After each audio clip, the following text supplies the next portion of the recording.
चलो ध्यान दो।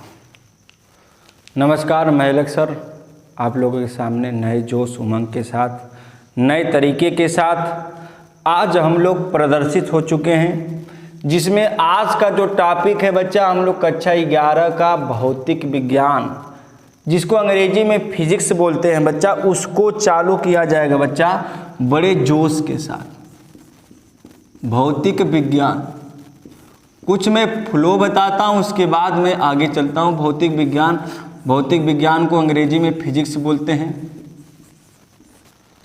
और बच्चा जरा ध्यान दो, कक्षा 11 का जो फिजिक्स से बच्चा कक्षा 10 और कक्षा 9 के फिजिक्स से काफ़ी मज़ेदार फिजिक्स से बच्चा, और यह जो कक्षा 11 के फिजिक्स को बढ़िया से जान लिया तो उससे आने वाले भविष्य में बच्चा अगर बायो वाले बच्चे हैं तो नीट कर की तैयारी करेंगे, और मैथ वाले बच्चे हैं तो जेई की तैयारी कर सकते हैं, या तो बच्चा एनडीए की तैयारी कर सकते हैं। ये आने वाले जितने भी कंपटीशन होंगे बच्चा, इन कंपटीशन में 11th की जो भौतिक विज्ञान है बच्चा वह लगभग 60% पूछी जाती है बच्चा, और 12th की जो फिजिक्स होती है बच्चा मात्र जो है 40% तुम्हारे इन कॉम्पिटिटिव एग्जाम में बच्चा पूछा जाता है। चाहे इनकी बात करें, चाहे एयरफोर्स की बात करें, चाहे नेवी की बात करें बच्चा, उसमें 11th की फिजिक्स की अहम भूमिका होती है। और 11th की फिजिक्स को बच्चे कुछ लोग मजाक समझ जाते हैं, पढ़ते नहीं है। 10th के जैसे ही पास होते हैं बच्चा या परीक्षा एग्जाम देने के बाद खूब रौनक में होते हैं, खूब अस्थायी रूप से घूमते हैं।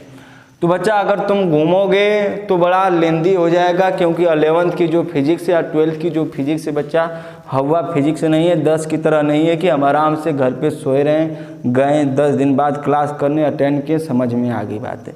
लेकिन यहाँ बात है बच्चा एक एक चीज़ एक एक पल का भौतिक विज्ञान में अहम भूमिका होने वाली है। वो भी कक्षा 11 के फिजिक्स की कुछ ज़्यादा चीज़ें मायने रखने वाले हैं बच्चा, जिसमें से जो पहला चैप्टर आता है बच्चा मापन आता है। चूँकि यह है दूसरा चैप्टर, पहला चैप्टर है भौतिक जगत, जिसको स्वयं पढ़ना है। उसमें बहुत प्यारी प्यारी बातें बताई गई है, वैज्ञानिकों द्वारा कुछ न कुछ नई नई चीज़ें सीखने के द्वारा उसमें बताई गई है। तो उसको पहला चैप्टर तुम स्वयं से पढ़ सकते हो। और मैं यहाँ पर दूसरा चैप्टर से चालू करने वाला हूँ, मापन। तो मैं भौतिक विज्ञान के बारे में बता रहा था। 11th की भौतिक विज्ञान बहुत जरूरी है, बहुत जरूरी है बच्चा। एक एक चीज़ अगर आगे चाहते हो कि हम नीट करें, जेई करें, एनडीए करें, एयरफोर्स करें, नेवी करें, और तमाम प्रकार की वैकेंसियों में फॉर्म डालकर अच्छा प्रदर्शन करना चाहते हो, रिजल्ट अच्छा लाना चाहते हो बच्चा, तो 11th की फिजिक्स को बारीकी से पढ़ना होगा। मैं बताया कि हर कंपटीशन एग्जाम में 60% से अधिक 11th की फिजिक्स की भूमिका होती है। 40% मात्र बच्चा किसकी भूमिका होती है? 12th की फिजिक्स की। तो बच्चा ध्यान दो, पहली बात जो भौतिक विज्ञान है, भौतिक विज्ञान को बच्चा जो है 2 पार्ट में बांटा जाता है। कितने पार्ट में बांटा जाता है बच्चा? 2 पार्ट में। सन 1905 से पहले बच्चा इसे कहा जाता था चिर संवत। नाम थोड़ा अजीब है, चिर संवत भौतिक। और 1905 के बाद बच्चा इसकी रूपरेखा बदल दिया गया, बना बच्चा आधुनिक भौतिक। आधुनिक भौतिक, आधुनिक भौतिक। अब ऐसा क्या हुआ? 1905 में किस प्रकार का कांड हुआ होगा? सोचने वाली बात। किस प्रकार का कांड हुआ होगा कि पहले चिर संवत भौतिक कहा जाता था, लेकिन 1905 के बाद बच्चा मॉडर्न भौतिकी कहा गया, मॉडर्न फिजिक्स कहा गया। चिर संवत का मतलब बच्चा, अगर हिंदी थोड़ा कठिन शब्द अंग्रेजी बोले, क्लासिकल फिजिक्स। क्या बोलेंगे बच्चा? क्लासिकल। अंग्रेजी से उतना नाता नहीं, लेकिन फिर भी लिख रहा हूं क्लासिकल फिजिक्स। और ये बोलेगे बच्चा मॉडर्न फिजिक्स, मॉडर्न फिजिक्स। जो कक्षा बच्चा जो भौतिक विज्ञान है बच्चा, वह 2 पार्टों में बटी हुई, एक चिर संवत भौतिकी होता है, एक आधुनिक भौतिकी होता है बच्चा। 1905 के पहले चिर संवत पढ़ते थे बच्चा, 1905 के बाद आधुनिक भौतिकी पढ़ते हैं। यह कुछ डिवाइड हुआ था। 1905 में एक बच्चा बंदा था जिसका नाम था एल्बर्ट आइंस्टीन। बहुत महान बंदा था, इसकी पूजा करनी चाहिए बच्चा। जितने भी स्टूडेंट है, विद्यार्थी हैं, एल्बर्ट आइंस्टीन की बच्चा हमेशा एक ईश्वर के समान हमें पूजा करनी चाहिए। एल्बर्ट आइंस्टीन बच्चा 1905 से रूपरेखा बदल दी भौतिक विज्ञान की।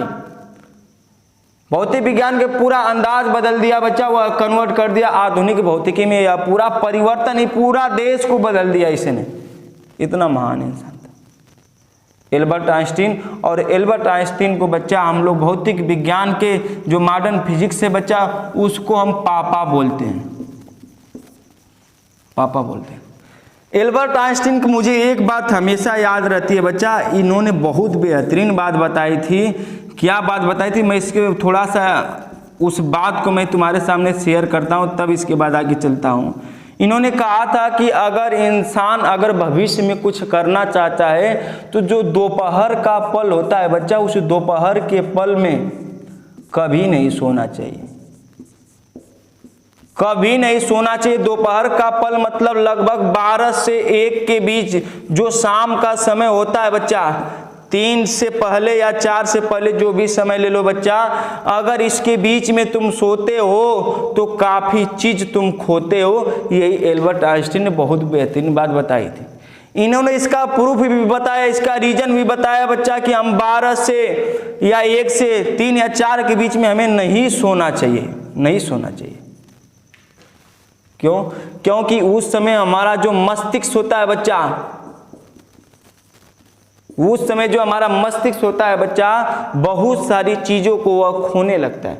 कभी कभी तुम खुद आजमा के देखना, इस कंडीशन में कभी सोना। अब तुम सब बहुत सोते हो, ये इसी कंडीशन में सोते हो, सही बात है ना? इससे पहले तो सोते नहीं। ये देखो क्या बात है कि 12 से 1 के बीच में जब तुम सोते हो, सोकर उठते हो तो तुम्हारा चेहरा अपने आप देखो, तुम्हारे चेहरे पर एक अलग प्रकार की उदासी छाई होती है, उदासी छाई होती है। मन कुछ करने का नहीं करता, एकदम आलस होता है कि नहीं? एकदम कुछ नहीं करना, ऐसा लगता है कि हमें कुछ पता ही नहीं है। 1 घंटा बाद, 10 मिनट बाद, 20 मिनट बाद, तब तुम्हारा दिमाग धीरे धीरे क्या होता है, क्रियाशील करने लगता है। उस कंडीशन में क्या होता है बच्चा, 12 से 1 के बीच, 12 से 3 या 4 के बीच में बिल्कुल मत सोना बच्चा। अगर तुम ऐसा करते हो तो बच्चा इस चीज़ को सुधारो, क्योंकि तुम्हारा माइंड बहुत कुछ खोने वाला है। एल्बर्ट आइंस्टीन ने कभी भी दोपहर के पल में नहीं सोया। जब उसको नींद आती थी बच्चा तो वह अपना एक्सपेरिमेंट करने लगता था, कुछ ऐसा वर्क करने लगता था कि अपने काम में बिजी हो जाता था। वो भरसक प्रयास करता था कि मैं इस कंडीशन में न रहूं, इस कंडीशन में। मैं बोला भैया कि तुम अपने आप को चेक कर सकते हो, देखो तुमको किस प्रकार से हरासमेंट होती है। तुम्हारा मन नहीं करेगा कि हम पढ़े उठकर उस समय, बिल्कुल मन नहीं करेगा। तुम अगर मान लो अकेले रूम में हो बच्चा ने, इतना उदासी छा जाएगी, कभी कभी तुम्हारे आंख में आंसू भी आ जाएंगे, इतना बेकार सा लगने लगता है, महसूस अलग किस्म का आता है बच्चा। उस समय हमारा मस्तिष्क एकदम अलग प्रकार का हो जाता है। यह एल्बर्ट आइंस्टीन ने बहुत बेहतरीन बात बताई। अगर इस बात को, हमारी बात को नहीं सुनकर केवल एल्बर्ट आइंस्टीन की इस बेहतरीन बात को सुनकर बच्चा, दोपहर के पल में यानी 12 से 3 और 4 के बीच में अगर तुम नहीं सोते हो बच्चा, तो वाकई में बहुत कुछ कर सकते हो। और यह चीज़ को मैं भी, इस चीज़ को मैं जानता हूँ, मैं भी इस चीज़ को देखा हूँ बच्चा। मैं भर तक प्रयास करता हूँ कि नहीं सोता हूँ, कभी कभी ऐसा हो जाता है, सो लिया करो, ऐसी बात नहीं है। लेकिन तुम विद्यार्थी हो, स्टूडेंट हो, तो लेकिन इस चीज़ को भी ध्यान दिया करो, कहीं ऐसा ना हो कि एल्बर्ट आइंस्टीन की जो बातें हम सुन रहे हैं वह बातें हमारी चीज़ के लिए यह हानिकारक बन जाए। तो इस चीज़ को ध्यान रखना। अगर कुछ करना चाहते हो, कुछ भविष्य में बनना चाहते हो, तो उस पल को, इस समय को भैया गवाओ मत, सो बिल्कुल मत। इससे पहले सो लो, 12 से पहले सो लो, 1 से पहले सो लो, 1 बजे तक उठ जाओ। कभी भी देखना 12 के बाद जब भी तुम उठते हो बहुत बड़ा हरासमेंट होता है, कुछ नहीं करने का मन करेगा। अगर उस समय कोई इंसान बोलता भी है ना, तुमको चिड़चिड़ापन आता है, कौन जगा रहा है, क्यों जगा रहा है, बहुत अजीब सा फीलिंग आती है। और चेहरे की उदासी देखो, बड़ी खतरनाक होती है। अगर कभी सुबह उठते हो तो ऐसा लगता है जिस प्रकार से दोपहर में उठते हो, सुबह का नींद जो है जब उठते हो 6 बजे, 5 बजे, 4 बजे, तुमको ऐसा महसूस नहीं होता होगा। तो इस चीज़ को ध्यान रखना। तो चूंकि हम बात कर रहे थे 1905 से पहले की बात, 1905 में बच्चा क्लासिकल फिजिक्स हुआ करती थी। 1905 के बाद बच्चा भौतिकी, आधुनिक भौतिकी बना, जिसने किस वैज्ञानिक ने भैया कुछ बात को पलट दिया? एल्बर्ट आइंस्टीन ने पूरी नक्शा बदल दी भौतिक विज्ञान का। उन्होंने क्या काम किया? उन्होंने एक प्रभाव लाया जिसका नाम था बच्चा फोटो इलेक्ट्रिक, यानी प्रकाश वैद्युत प्रभाव। प्रकाश वैद्युत प्रभाव, इस चीज की खोज किया और इसको खोज करने के बाद पूरा जो है फिजिक्स का मॉडर्न ही चेंज कर दिया। 1905 के बाद बच्चा हम इसको नाम देने लगे, क्या बच्चा? आधुनिक भौतिकी। अब चीज समूह बच्चा भौतिकी नहीं पढ़ते हम लोग, बल्कि मॉडर्न फिजिक्स को हम लोग पढ़ते हैं। इसको भी पढ़ते हैं लेकिन उतना मज़ेदार चीज़ नहीं होती है। जब आइंस्टीन ने इस चीज़ को परिवर्तन कर दिया तो सब लोग इसको रुख करने लगे। तो बच्चा जितने भी 11th की फिजिक्स है ना, सब चीर समूह है, क्लासिकल फिजिक्स है। आज जितने भी 12th की फिजिक्स है बच्चा, याद रखना वो मॉडर्न फिजिक्स है। देख लो क्यों क्लास 11th की फिजिक्स बच्चा हार्ड मानी जाती है, इस बात को जान लो बच्चा, क्योंकि वह क्लासिकल फिजिक्स है। क्लासिकल है, क्लासिकल मतलब जो एक बार बताई गई, अब उसमें हम दोबारा कुछ कर नहीं सकते। इसमें क्या है, बहुत सारी एक्सपेरिमेंट की गई है, दिखाएगा जो हमारे सामने घटना घटती है। उस चीज़ को क्लासिकल में तुमको थोड़ा अजीब टाइप लगेगा। जैसे क्लासिकल में बच्चा अगर बात करें, यांत्रिकी आ जाएगा, गतिकी आ जाएगा, यांत्रिकी, गतिकी, सरल गति, दोलन गति, वृत्तीय गति, गुरुत्वाकर्षण, बच्चा ये सभी जितने भी आएंगे बच्चा चिर समूह में आएंगे। इसमें इलेक्ट्रॉनिक आ जाएगा, भौतिकी आ जाएगा, वैद्युत आ जाएगा, चुंबक आ जाएगा। ये सब नाम सुने हो ना? कितना मजा आता है प्रकाश पढ़ने में, अब बहुत मजा आता है। कक्षा 10 में पहला चैप्टर प्रकाश से चालू है, विद्युत भी है, बहुत मजा आता है बच्चा। लेकिन क्लासिकल फिजिक्स में उतना मजा नहीं आता है। जैसे 9 में पढ़े होगे मापन, सार्थक अंक, कोटिमान, गति, बल, गुरुत्वाकर्षण, प्लवन, ये सभी चीज़ें बड़ा अजीब सा लगता है। ये क्लासिकल फिजिक्स है और ये क्या बच्चा? आधुनिक फिजिक्स है। तो जितने भी 12th की फिजिक्स है वह आधुनिक फिजिक्स है, जितने भी 11th की फिजिक्स है बच्चा वह क्लासिकल फिजिक्स है। बोलो बात क्लियर? इतना तो ये पहले चैप्टर का फ्लो है। जो भौतिक जगत है उसके बारे में मैं बात बता रहा हूँ, उसके बारे में मैं इंट्रोडक्शन दे रहा हूँ। अब इसके बाद मापन हम लोग बड़े अच्छे ढंग से पढ़ेंगे, क्योंकि यह चीज़ तुमको आनी चाहिए, समझ में आना चाहिए। तो पहली बात बच्चा ये भी जान गए भौतिक विज्ञान के जनक कौन है बच्चा? Albert Einstein. भौतिक विज्ञान के जनक कौन है बच्चा? Albert Einstein. बच्चा एक बात और ध्यान रखना, भौतिक विज्ञान की मैं परिभाषा बता रहा हूँ। परिभाषा बच्चा अनेक लोगों ने अनेक प्रकार की परिभाषा बताते हैं, तुम्हारी किताब भी अनेक चीज़ों को बताती है, लेकिन एल्बर्ट आइंस्टीन के अनुसार इन्होंने क्या बात बताया था? इन्होंने बताया कि बच्चा प्राकृतिक में से संबंधित, प्राकृतिक से संबंधित एवं इसके कारण के बारे में अध्ययन करना ही क्या कहलाएगा बच्चा? भौतिक विज्ञान। पहली बात, भौतिक विज्ञान विज्ञान की शाखा है। भौतिक विज्ञान विज्ञान की क्या है बच्चा? शाखा है। किसकी शाखा है? विज्ञान की शाखा है। विज्ञान की शाखा में किस प्रकार की शाखा है बच्चा? भौतिक विज्ञान या तो चिर समूह हो सकती है या तो आधुनिक हो सकती है, दो ही चीज है।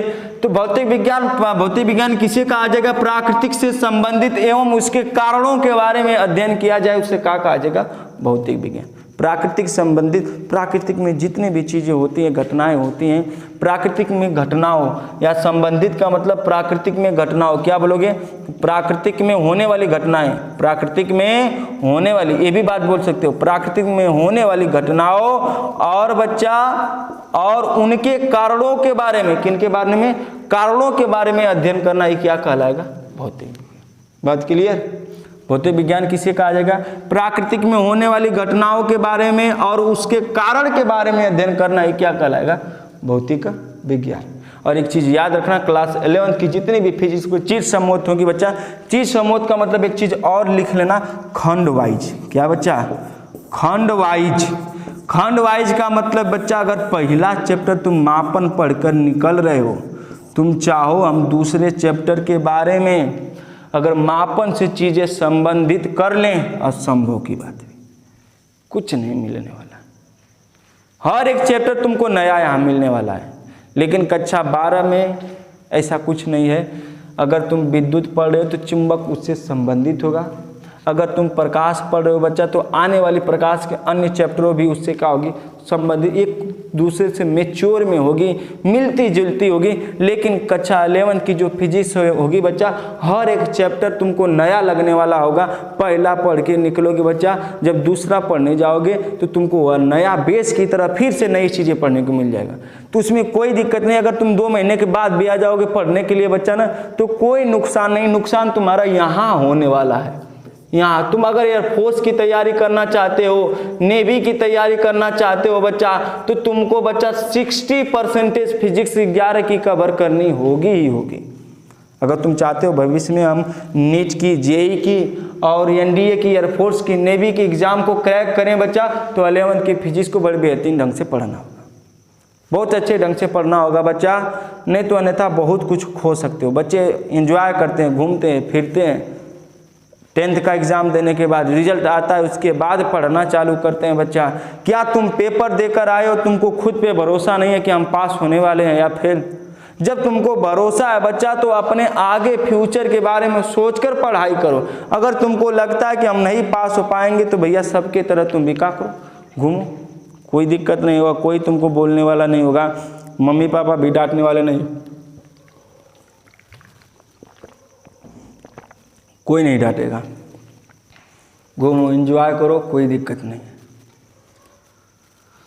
तो हम लोग चालू करते हैं मापन ना।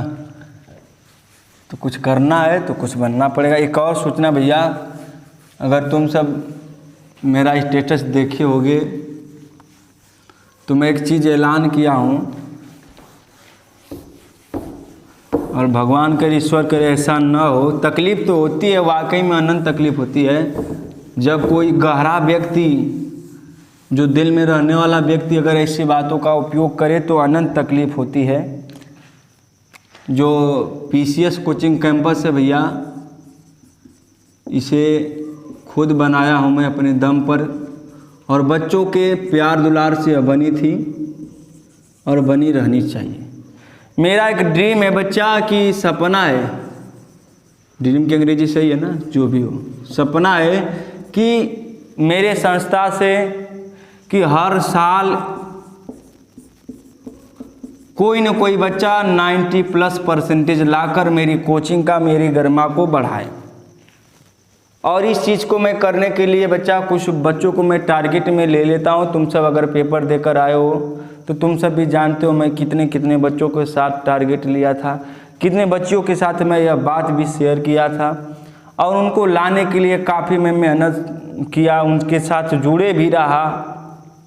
इसी प्रकार से पिछले साल भी मैं कुछ बच्चों के साथ जुड़ा था, कुछ बच्चियों के साथ जुड़ा था, कुछ बच्चियों से भी मैं रिक्वेस्ट किया, कुछ बच्चों से मैं भी रिक्वेस्ट किया, लेकिन कुछ बच्चों में एक बच्चा ने इस चीज़ को, मुकाम को हासिल किया, जो मेरे सपनों का वह पूरा किया, और जिला में टॉप 10 की लिस्ट में वह स्थान बनाने में भी कायम रहा। बहुत अच्छा लगा। लेकिन इस साल भी मैं चाहता हूं कि हमारे कोचिंग से, हमारे संस्था से कोई न कोई बच्चा निकले और मेरे सपना को पूरा करे।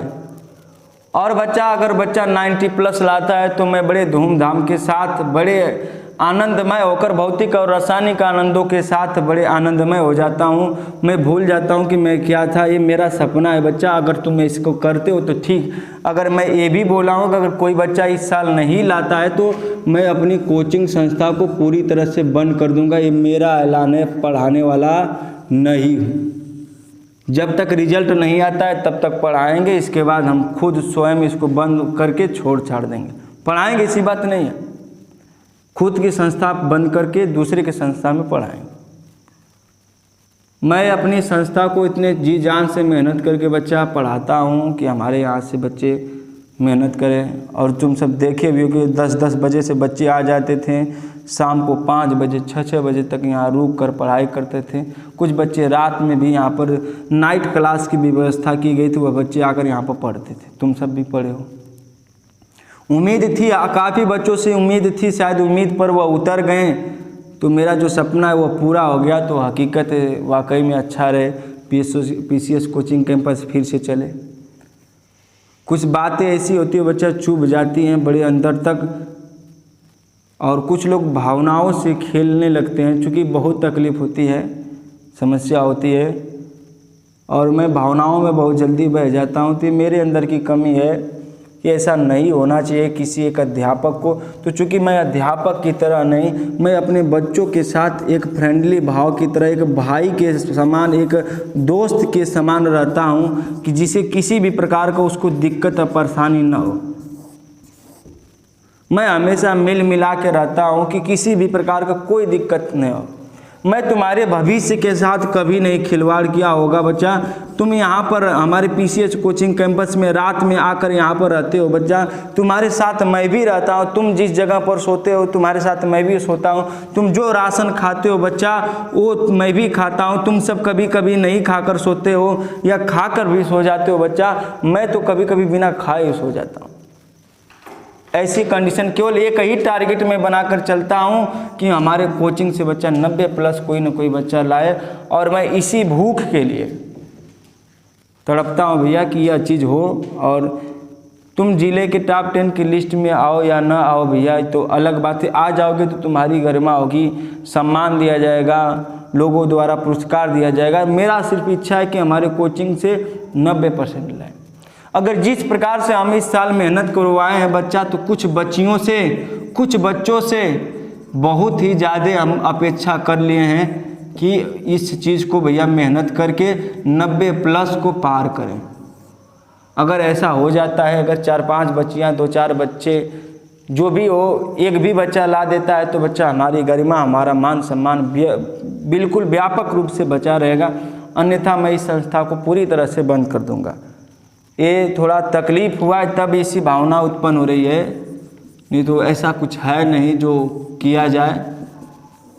और हमारे पढ़ाने में बच्चा अगर कोई भी कमी हो, दिक्कत हो, परेशानी हो, तो उसके लिए हम पूरी तरह से हम क्षमा मांगते हैं कि आने वाले भविष्य में ऐसा किसी के साथ खिलवाड़ न हो। तो ये थी हमारे तरफ से कुछ जो बातें, इमोशनल बातें हैं और गहराई वाली बातें हैं जो, और मैं इसीलिए शाम को आया घर से 7 बजे ही सो गया। मैं 11 बजे उठा हूँ और इस समय कितना बज रहा है बच्चा? 12:30 बज रहा है। 12:30 बजे ये वीडियो बनाई जा रही है। कुछ डिप्रेशन में मैं चला गया था, कुछ चीज़ का शिकार हो गया था और मैं सो गया। मैं बोला ना कि उस समय सिचुएशन में कुछ समझ में नहीं आता, कोई भी डिसीजन ले लिया जाता है, बड़ा दिक्कत होती है, बाद में इसका पछतावा होता है। तो ये दिक्कतें थोड़ा सबके साथ नहीं होती है, कुछ लोगों के साथ होती है, तो ध्यान रखना इस चीज़ को। चलो पढ़ाएंगे नहीं, कल ही पढ़ाएंगे, मापन चालू करेंगे, इसको बंद करते हैं ना।